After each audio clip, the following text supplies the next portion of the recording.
This extract is from the autobiography, My Family and Other Animals by Gerald Durrell was an expert in studying animals. When he was 10 years old, Durrell, his older Whitcomb siblings and his mother moved to Corfu in Greece to live with Durrell's grown-up brother, Larry. It was here that Durrell began to collect and keep animals as pets. The crumbling wall that surrounded the garden alongside the house was a rich hunting ground for me. It was ancient brick wall had been plastered over, but now this outer skin was green with moss, bulging and sagging with the damp of many winters. The whole surface was an intricate map of cracks, some several inches wide, others as fine as hairs. Here and there large pieces had dropped off and revealed the rows of rose-pink bricks lying beneath. The inhabitants of the wall were a mixed lot, and they were divided into day and night workers, the hunters and the hunted. At night, the toads and geckos were the hunters. Their prey was the population of stupid, absent-minded crane flies, moths of all shapes and sizes and rotund hurrying with their night's work. It was difficult to tell the difference between the prey and the predators. Everything seemed to feed off everything else. The hunting wasps searched out caterpillars and spiders. The spiders hunted for flies. The dragonflies fed off the spiders and the flies, and the swift multi-colored wall lizards fed off everything. But my favorites were the shyest members of the wall community who did not seek any attention. They were also the most dangerous. You hardly ever saw one unless you looked for it, and yet there must have been several hundred living in the cracks of the wall. If you gently lifted a piece of the loose plaster away from the brick, there crouching beneath it would be a little black scorpion an inch long, looking as though he were made out of polished chocolate. They were weird-looking things, with their flattened,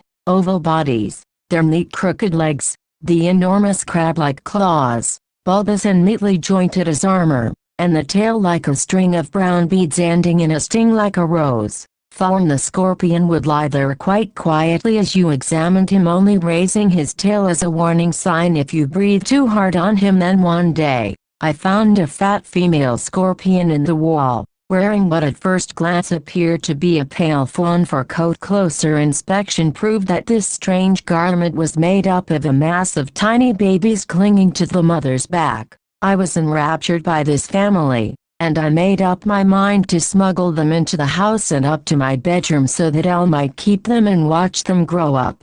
With infinite care Elle moved the mother and family into a matchbox, and then hurried to the villa. It was rather unfortunate that just as I entered the door lunch should be served.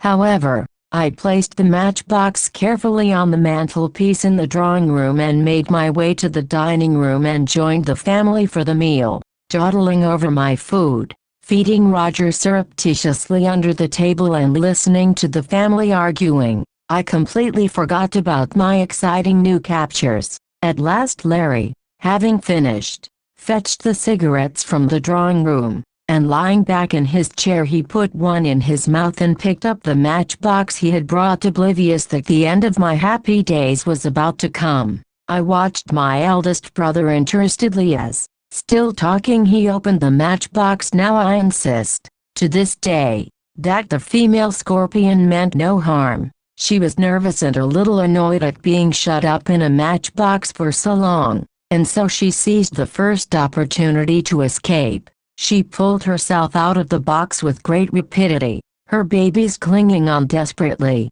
and scuttled onto the back of Larry's hand. There, not quite certain what to do next, she paused, her sting curved up at the ready. Larry, feeling the movement of her claws, glanced down to see what it was, and from that moment things got increasingly confused. He uttered a roar of fright that brought Roger out from beneath the table, barking wildly. With a flick of his hand, he sent the unfortunate scorpion flying down the table, and she landed midway between Margot and Leslie, scattering babies like confetti as she thumped on the cloth. And with that there was a rapid change from peace to chaos. Thoroughly enraged at this treatment, the creature sped towards Leslie, her quivering with Leslie his feet, overturning his chair, and flicked out desperately with his napkin, sending the scorpion rolling across the cloth towards Margot. who promptly let out a scream that any railway engine would have been proud to produce. "Eek! Look out! Look out! They're coming!" screamed Margot. "All we need is a book," roared Leslie. "Don't panic. Hit them with a book." Mother, completely bewildered by this sudden and rapid change from peace to chaos, put on her glasses and peered down the table to see what was causing the pandemonium. And at that moment Margot, in a vain attempt to stop the scorpion's advance, hurled a glass of water at it. The shower of water missed the animal completely, but successfully drenched Mother, who, not being able to stand cold water, promptly lost her breath and sat drenched, gasping at the end of the table, unable to protest, even get a knife. "Hit them with a book, us." "Bah! Look," shouted Lariat Boy, "will kill the lot of at the table, knee-deep in scorpions. Kill them." "Oh no, don't hurt them, I'll catch them," I pleaded until, eventually, backed up by Mother,